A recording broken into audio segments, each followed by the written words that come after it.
You think? Okay. Good morning. For those of you that I don't know, my name is Diane Sawyer, and I'm the president of the Reidsville Chamber. Welcome to our seminar this morning, Navigating the Waters, the City of Reidsville's proposed utility rates for 2024-2025. I am going to turn it over to our hostess with the mostest, our city manager, Ms. Summer Woodard. I'll give you that one. I want you to put that one on. Either way. Good morning. Thank you so much for attending. I would also like to thank Diane and all the members of the Chamber and Roy for putting this on today and allowing us the opportunity to connect with our residents. I'd also like to give a round of applause. I see one of our council members here, Mr. Councilmember Shannon Coates. Thank you so much for coming out. Also, for any of our city staff, I see a bunch of city staff here. Thank you for coming out as well. So today's portion of this is our Assistant City Manager and Finance Director, Chris Phillips, is going to go over what the proposed utility rates for the 24-25 City of Reidsville budget look like. Where we are in our budget process, we have at our May meeting, we presented our budget to City Council. We've had our first budget work session, and we are scheduled for June the 11th to have a public hearing on our proposed budget. But Diane and her team thought it would be a great idea and a great partnership for the City of Reidsville and the Chamber to come together prior to that proposed adoption of the budget and just be able to communicate with our constituents, members of the Chamber, and also our large industrial users what this rate increase looks like. So without further ado, I'll turn it over to Mr. Chris Phillips, who is our Assistant City Manager and Finance Director for the City of Reidsville.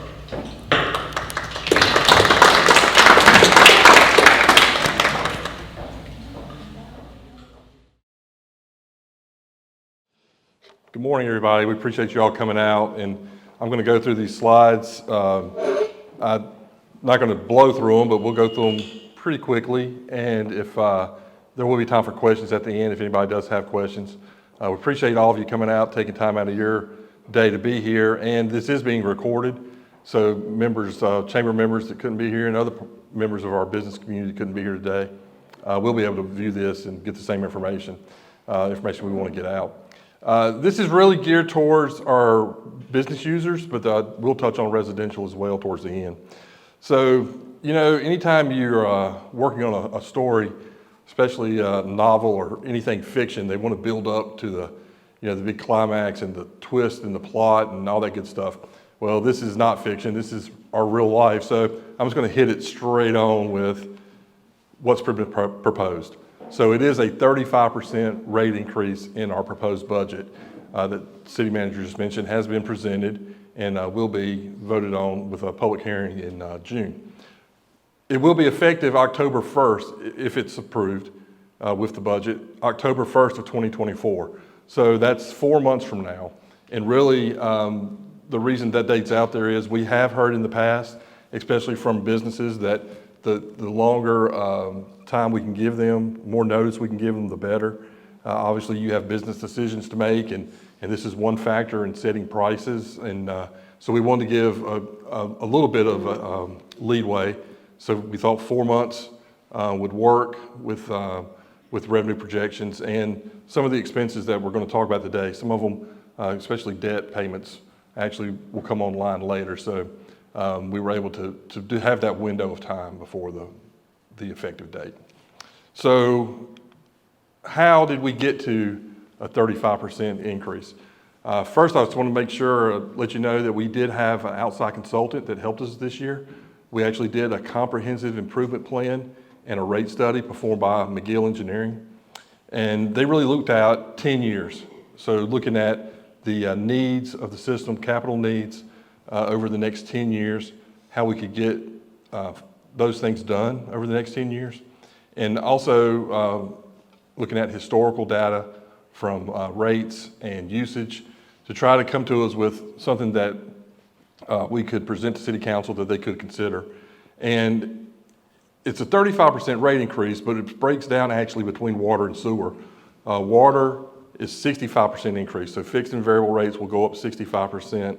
Sewer is 25%. So obviously our 65% of water water's a lower number. So it's a higher percentage of a lower number, a lower percentage of a higher number. It equals out to 35%. Most of our customers do have water and sewer, so their bill, they'll see 35% increase. If you only have water, obviously you're gonna have a 65% increase, so your percentage will be higher. But again, it's of a lower amount, so the dollar figures would be lower when you actually see the dollars. It's a little confusing, and obviously we'll sit down with any of our customers and explain it to them one-on-one if we need to. Our largest commercial users, we're going to talk to them one-on-one and show them their specific bill, what the change would be going forward. But why more water than sewer? Well, anybody that knows their bill and looks at it knows that our sewer portion is higher. It's because the operations of the sewer plant are more expensive. So a lot of utilities, a lot of different cities that offer utilities, sometimes their rate is even. Water and sewer are exactly the same. Sometimes they run it as one fund. It's just a utility fee. But we keep ours separate, even though it is considered a consolidated utility fund for debt purposes and other purposes, but we do keep them separate. So we know what the cost is for water, we know what the cost is for sewer. Sewer is more expensive, but water has been lagging behind because some of the price increases we're going to talk about here in a little bit really hit the water fund a lot harder. So to get water where it's taking care of itself and sewer where it takes care of itself, the increase was different for those two because of that. Water needed to go up more and sewer did not need to go up as much. But overall, again, 35%. Okay. I think I've explained that, so it's probably confusing as mud, but again, be glad to go over any details and we will have time for some questions here at the end. So why, this rate increase now? Well, the last rate increase we actually had was in 2020, 4 years ago. So obviously the next point, inflation.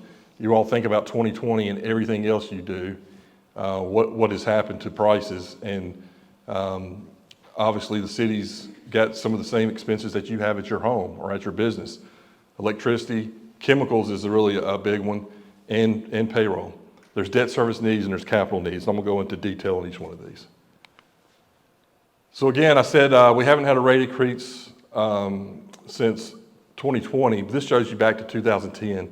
If you all were here either as a business or a citizen in 2010, you'll remember we had what was considered a large rate increase then, sort of a resetting of our structure of our operations. So that's been 14 years ago. Seems like just yesterday in a lot of ways, but it has been 14 years. We've had a few rate increases since then. We had one, it was a 3%, but it was split into 1.5, 6 months, and then 1.5, 6 months later in 13, 14, 10% in 2016, a 3% in 18, a 5% in 20. So obviously we look at our rates every year and we look at the expenses of the funds every year and figure out, are the rates going to be sufficient or not. We were on this trajectory to go up, smaller amounts every 2 years. Obviously, you all know 2020 was a different year with COVID, pandemic. Council made a decision after that they were not going to go up on rates. Number one, 2020, a lot of our businesses really shut down. So we had savings in our operations because our customers, our large customers, didn't use a lot of water, didn't have a lot of sewer. So it was a weird year. So many different things happened, but financially, there was a lot of savings. But then, of course, inflation hit, and we ended up where we are today. So let's talk about inflation. Double digits, yes. We haven't seen double digits in 40 years. The city's not immune. We have the same expenses that folks have at home, especially electricity. So, we've seen rate increases in electricity too. And electricity is a huge part of running a large water plant and a large sewer plant, as you can imagine. Chemicals, this is one that, I wouldn't say caught us by surprise, but it is a little shocking when you look at how much chemicals have gone up. There were supply chain issues. Obviously, there were transportation issues. All that rolled into the cost of chemicals. And there's not a lot of folks that sell these chemicals, so there's not as much competition as you might have in some other commodities. but prices have more than doubled in chemicals. And again, huge part of the operation, more so we saw on water than on our sewer. Another reason that the water increase is higher because of the chemicals. And then payroll and benefits. I mean, most of you are business owners. You know what unemployment rate is right now, and you know we're competing with you for employees. So we have to have we have very good benefits as a government. So those we're able to offer to try to recruit, but they're not cheap. And we saw our retirement system has increased what we have to pay in for our employees. Obviously, health insurance goes up for folks every year, it looks like. So we have to cover those, but also, you all know what it costs to recruit and what it costs to replace folks in your business. The training we put into a person, it's much more cost efficient to retain that person. So obviously that is a factor, and I don't want to be misleading and say, hey, we're going up on the rates because we're giving it all to these employees. We try to do the best we can for our employees to be competitive because we have to. And having long-term employees leads to efficiency overall, which is a cost savings to the overall. But just these are operating expenses. And so the increases we're talking about here, I said it was 35% overall. Well, over 12.5% of that increase is from operations. So not quite half, but a big part of it is directly to operations. Debt service. So we do have the ability to borrow to improve our system, and with interest rates the way they've been the last decade, borrowing's been even more attractive because it is low interest, and we're able to borrow some money even better than a commercial business can. But we do have 2012 and 2013 revenue bonds. Those are 20-year debt, so 12 and 13, you can add 20 to it, so that debt's going to roll off in 2032, 2033. So we're about halfway through paying that, so we have another 10 years on that debt. We have a 2016 0% interest state revolving loan. State of North Carolina is really robust in the programs they can offer. They're able to give loans at 0%. That's the next closest thing to a gift, to a grant. We have to pay it back, but with no interest, it does make projects a lot more affordable. And so that one's 2016. Again, it's 20 years. So we're not quite halfway through with that one to go. And the projects these went into, like our spillway, it's 20-year debt. Those are 40, 50-year assets. So in theory, you get a little window before you have to replace those things again. But there's other things that need to be improved upon, like these projects that are in process right now. So these three are all somewhere in the planning stages. Actually, they've been bid out. 2 of them have been bid out. 1 of them hasn't. They're actually starting to do some work now on these. And these are probably 2-year, 3-year projects when they get going. But we have state loans for these. So the wastewater treatment plant has a bulk nutrient removal project. I know that probably doesn't make sense to a lot of people, but the people that are regulating our system, it makes a lot of sense to them, and they're the ones telling us it needs to be done. So that's a 20-year loan at 0% interest. Again, can't ask for much better than that other than a gift, which we fortunately have gotten some gifts too, and I'll touch on that in a second. The other project, the wastewater treatment plant HIDWorks, that's some 50-year-old infrastructure where everything comes into the plant, and it needs to be updated and improved there, makes it a little deeper. I think we have maybe a little more activity than we did 50 years ago, so it's time to fix that. Again, 20 years. This one's not 0% interest, but 0.18, 0.18%, pretty close to zero. And when I say 0% interest, obviously it's no interest. You pay back the principal over 20 years. There is an upfront fee, so the state does have money to be able to offer these loans and to manage these loans. The department, it's about a 2% fee on these that we pay up front. So 2% one time versus 4 or 5% over the 20 years.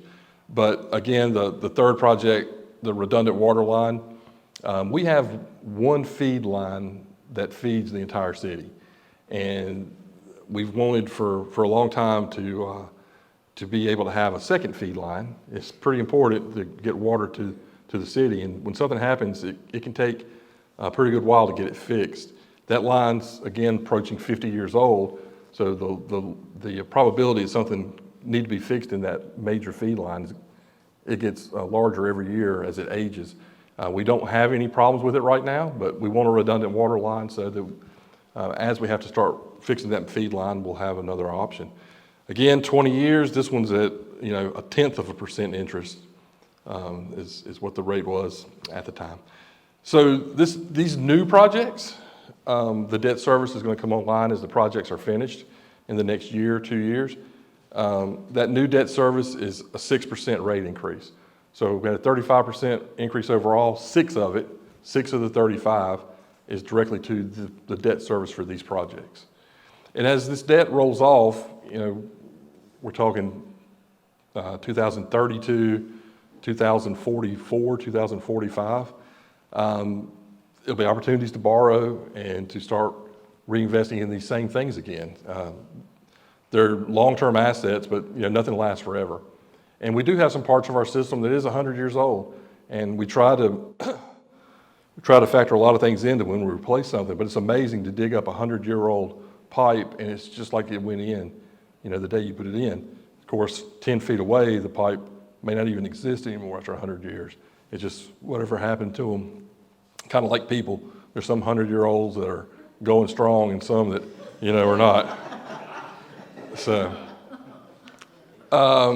capital, I said it was operating, debt, and capital. So capital, we do have capital needs and we have to reinvest in operations and our infrastructure. We don't want our system to be, 100 years old. Some of it's going to be, and we'll try to replace it. But, if you can get a system that's 50 years old, which means some of your stuff's new and some of your stuff's been there a long time, but you keep reinvesting and try to keep it somewhat new so that you don't have problems, especially when you look at expansion. And we do know Reidsville is growing.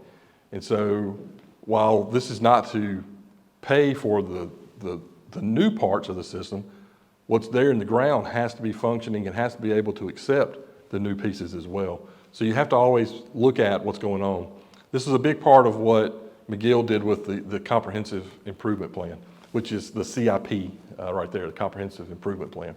So this budget with this rate increase has $1,600,000 for capital. A lot of money for me and you, but not a lot of money when you look at our system overall. I mean, $1.6 million a year is not going to replace our system, but it'll go a long ways towards keeping it more current. So our departments made requests, a little over $500,000, $557,900. A lot of that is smaller equipment items. I say smaller, but when you get into some of the equipment that's needed, you're talking $300,000, $400,000 pieces of equipment, vehicles. So they're not cheap, but so those requests came through, and then the Comprehensive Improvement Plan had another little over $1 million. A lot of those really are infrastructure items like valve replacements, meter replacement, line replacements, and repair. We don't always just replace. Sometimes we can go in and do some work and bring a line back to close to new without replacing it. And the technology to do this stuff has really caught up in the last 10, 15 years. There's things they can do now that are so much less intrusive than digging up a pipe and putting a new one in. There's pipe bursting, pipe sliding, all kinds of different stuff. The ice pigging that they can do that's really interesting things, and of course less labor intensive, more efficient to do. So our money will go a little bit further. State allocations and grant opportunities. We always look for grants that will go along with what needs to be done, either from a regulation standpoint or just from trying to reinvest. And we're very fortunate to get some allocations. State of North Carolina's economy is very strong, and the General Assembly realizes that this kind of stuff is a problem, not for Reidsville, but for the whole state. Every city, every county that has this infrastructure, has the same aging problem. And so they have been very generous in being able to allocate dollars. We got $1.6 million in the last budget just for one outfall, older area of town. that the project is just now getting ready to come online as well. But $1.6 million is 1 year for a lot of different capital. To be able to get that and basically a gift from the General Assembly is very helpful, and we're grateful to our Representative Reese Pearl and Senator Phil Berger for being able to put us in the mix to be remembered when they have excess funds. So capital, almost 16.5% rate increase just for this capital. And I think you can see that it is important not to get behind. Every year you don't do one of these things that's in this $1.6 million, guess what? It's probably going to cost more next year. So the further you wait, the more expensive it gets. So the results, just on our commercial side, this is our variable rate. Currently, water for a unit, so we do bill in units. Some places bill in 1,000 gallons. I think 1,000 gallons may be easier to understand because obviously it's 1,000 gallons, but a unit is 750 gallons. So if somebody says use 3 units, 3 times 750, I should have done 4 because that's 3,000. So if you use 4 units, you use 3,000 gallons. So we do charge a variable rate. So $3.59 water and sewer on 750 gallons. Anybody bought a gallon of water from the grocery store? You may be able to find it for a little over $1. So $3.59, we're selling you 750 gallons of water, and we're taking it back and cleaning it after it's been used. So the proposed, it is going up. Just it is, 65% and 25%, 35% overall. So it's going from 84 cents to $1.40, increase of 56 cents per unit. 275 to 345 is 70 cents. Overall, it's going up $1.26 per unit. So if you are a small user, a smaller business, you may only use, 10 units. You may only use 7,500 gallons of water in a month. It's only $1.26 on the variable rate. Not a whole lot. Of course, the more you use, you multiply it times, it gets to be more expensive for large business users. We also have a fixed rate that our customers pay. So fixed rate and variable rate. This one's set if you don't use any water, you still pay this because there's fixed prices at the plant. So if everybody decided we're not going to use water for a whole month, there's still things at the plant that have to be done. And those are fixed costs. When we produce water, when we treat sewer, there's some variable costs to it. So you get your overhead. Now you're all business folks, you know this as well as I do. The fixed cost is really supposed to be covered by the base bill, the fixed rate pays for those fixed costs, and the variable rate pays for the variable costs. It's not exact, but it's pretty close. So these went up as well. If you're doing math in your head really quick, you may notice some of these numbers don't look like the 65% and the 25%. The total went up 35%, but these things had gotten, over decades, had gotten kind of where they didn't make a lot of sense. Like you can see it's by meter size. So a standard meter is less than 2 inches. It's the flat rate for all meters less than that. But you can see like the 3-inch, water's $959 fixed, sewer's $911. Then you go to a 4-inch, water's $1,724, sewer's $2,050. More, less, less, more.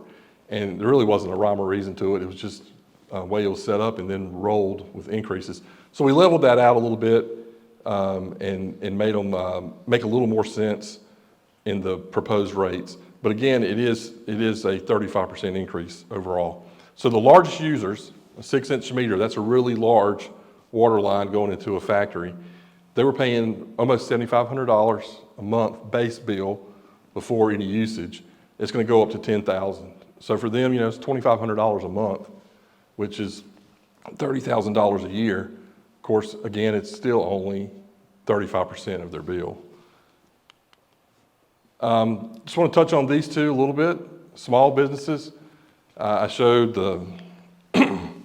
the base rate is really where they're going to see their increase. So it's going to go from $75.98 to $102.58. There's a lot of small businesses in that, and it's hard to do a rate increase that you don't do it to your whole customer base. If you leave one piece out, then another piece has to make it up. So Everybody is affected. It says small business. Some of them are larger water users, but the smallest water users as a business, you think about a shop owner who just has a restroom that only the employees use, not open to the public. You know, they're paying right now $75.98, regardless of how much water is used.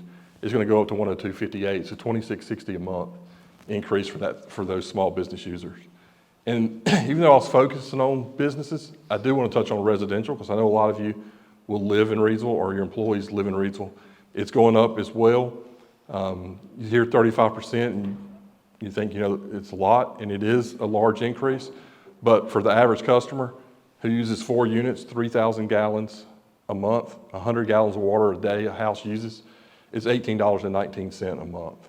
So less than $20 a month is what this 35% rate increase does. And that's with the 4 units, which is what an average house uses. So you can see it is going to hit everyone. And I hope, you know, what I've talked about today does kind of explain where it came from. And it's not just a shot in the dark. And the large increase in 2010 was sort of a reset. This is a reset as well. I mean, we're not looking at doing this kind of an increase every year, obviously. We try to weigh what we feel like the system has to have and what our businesses and residents can afford. I think you'll find, even with this rate increase, that our commercial rates are very reasonable, especially for large users, which, you know, they are a part of our economy, and to be able to attract a large user that has also usually a lot of jobs associated with it too for our folks is very important. And to keep the large users we have, I think when they go back and look, if they're comparing to what they used to pay, yes, it's a substantial increase. If they're comparing to what maybe another location they have pays, we're probably still going to be really competitive because we do offer a competitive business rate.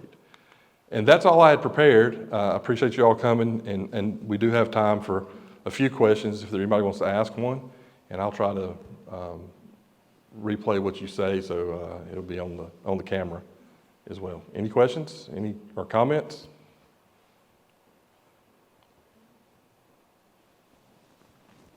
I don't think I did that good a job, but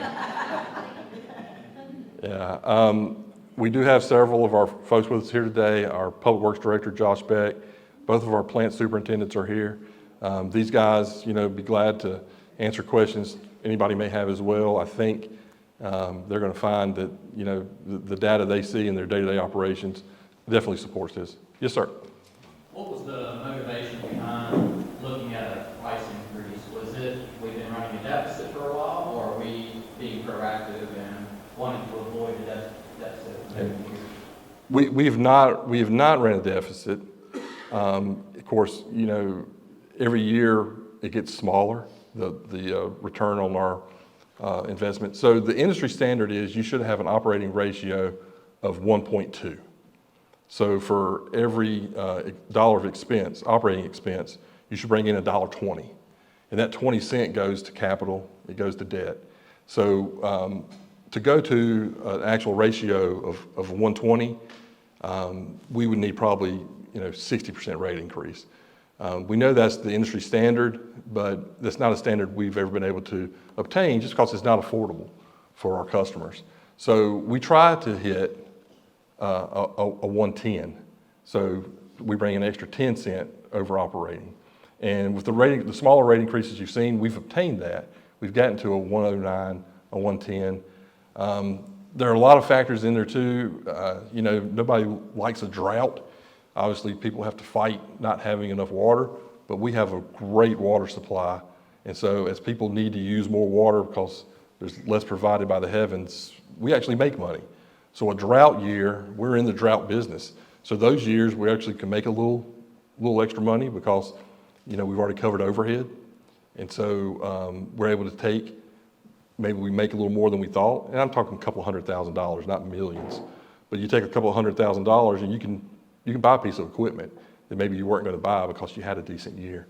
But what will happen is every year that return, that operating margin gets smaller if your revenues don't go up as you see expenses going up.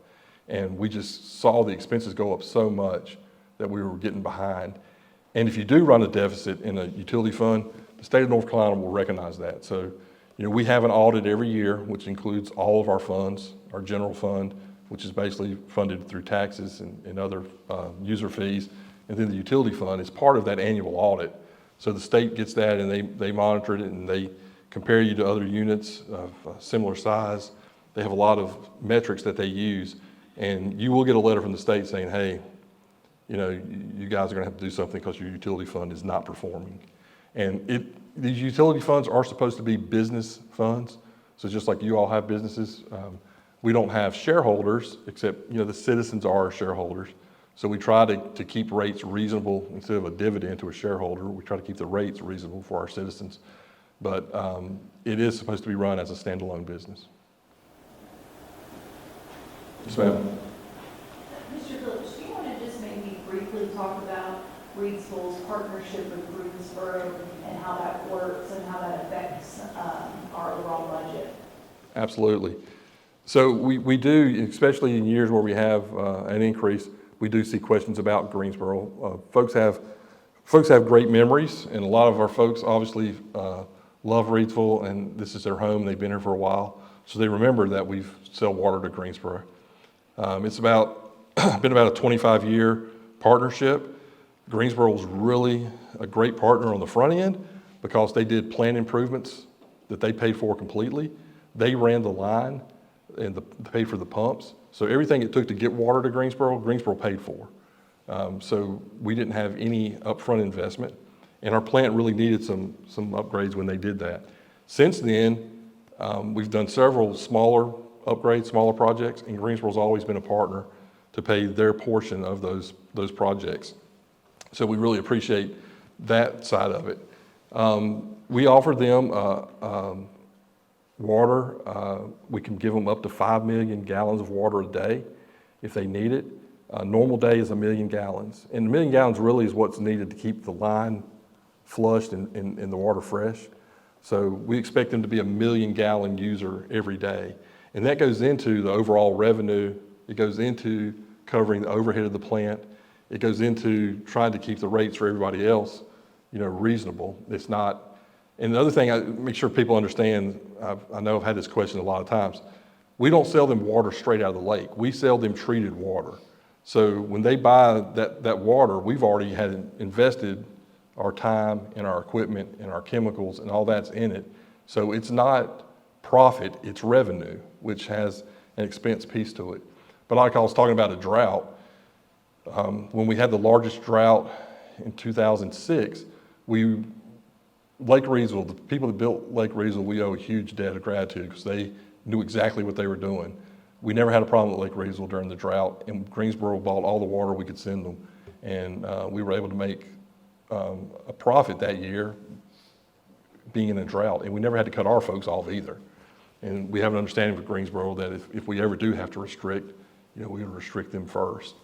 But it's just been a great partnership, and it'll continue to be, hopefully for a long time. The other thing we found out a few years ago, we were doing some plant improvements. In theory, Greensboro could be an emergency source of water for us. And we never had tried that until we had to shut our plant down for about 2 weeks to do some improvement. And believe it or not, we're downhill from Greensboro. That water rolls right to us. And for about 2 weeks, everybody in Reidsville was using Greensboro water, even though they didn't know it. So to have, a huge resource, a partner available if we need it, is really, you can't put a price tag on that. Yes, ma'am. The departmental requests and continuous improvement plans, how long are those projects going to, I mean, the debts are around 20 years. What Right. are those projects? It varies. There are some that are, a lot of the department requests, you're going to be more equipment, and usually, even down to a pickup truck, which if you've seen some of our trucks, we use them until, they're not really good anymore. We don't get much residual value out of them, but we have to replace them every 10 years or so. So you see some of that, but the CIP really looked out 10 years and just said what's on the horizon over the next 10 years What could we do every year, a little bit every year, like valve replacements. When you start looking at valves across the city, and trust me, I know more about this than I want to, but I don't know everything about it. You look at all the valves, it's how you control the flow of water and sewer. You can turn off a valve here and make it go a different way. If you need to isolate a certain neighborhood, there's valves you can turn to make, and those things don't last forever. So to have a system where you can go in and replace so many every year, and usually the way it works is by the time you get through the whole system and replace them all, it's time to start replacing them again. So you need to have a constant source of revenue so you can keep doing that. And we've seen horror stories. You've all seen them across the country where some systems got really behind. And I won't say that we're not somewhat behind. I think we've done a good job of reinvesting over the years, but you see systems get so far behind that basically they have to shut down. And for a city of our size, that would be catastrophic. And we don't want to go down that road. And that's why we try to keep continually reinvesting. Anybody else? Well, like I said, I do appreciate your time. I know you all have other places you could have been, and appreciate Roy Sawyers is videotaping this for us, and it'll be available because we know folks are busy, but if you could drop this in, I think we've got a lot of good information here that could answer some of the questions folks are going to have. And we'll be doing more PR on this whole thing to get the word out. People get their information from lots of different sources, and we're going to try to hit all of them if we can. So, thank you.